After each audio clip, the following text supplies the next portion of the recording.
This was Charge Tape Revisited Lab 2.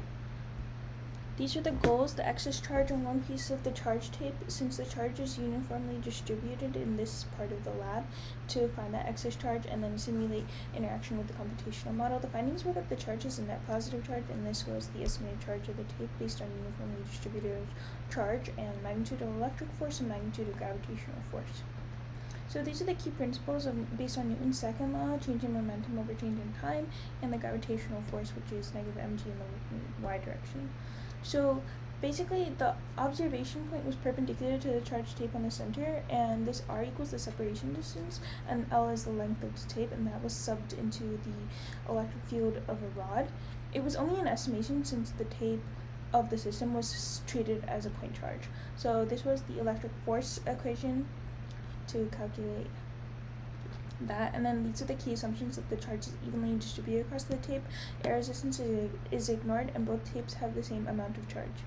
So it was the same procedure from lab 1. The observations from the interactions were that the U-tape was positively charged since it attracted between the hand and the pen, because the pen was negatively charged since it absorbed the electrons from the clothing, and then it was repelled from the two U-tapes. So this separation distance of 0.028 meters is the magnitude of the r vector.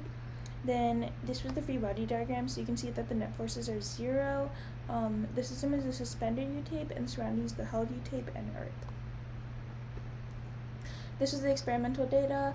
Included the length, width, vertical distance between two tapes, surface area, atom area, number of atoms, and tape weight, all from lab 1. These were the calculations for uniformly distributed charge, so you can see how I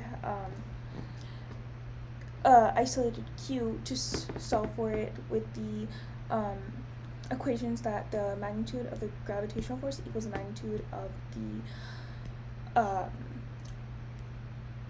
uniformly charged rod.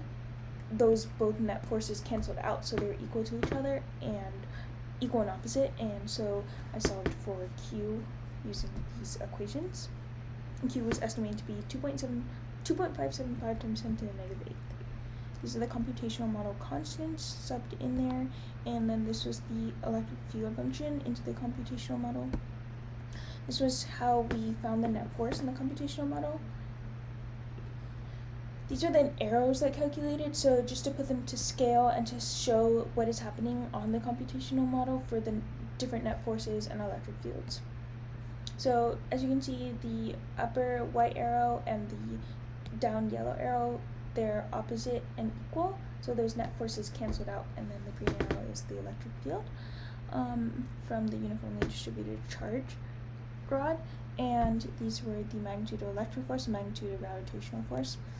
So overall, in the discussion, the charge of the tapes was calculated to be 2.575 times 10 to the negative 8 coulombs, and it was based on estimation and guesswork in the computational model and then through the calculations.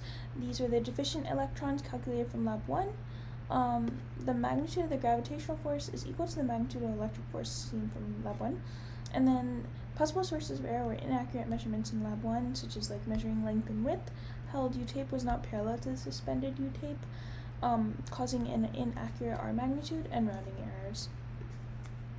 So what if each of the tapes was modeled as a single point charge? So these charges would be very different. The line charge is actually greater than the point charge, and why do these estimates differ, and like which value is more likely to be closer to the real value?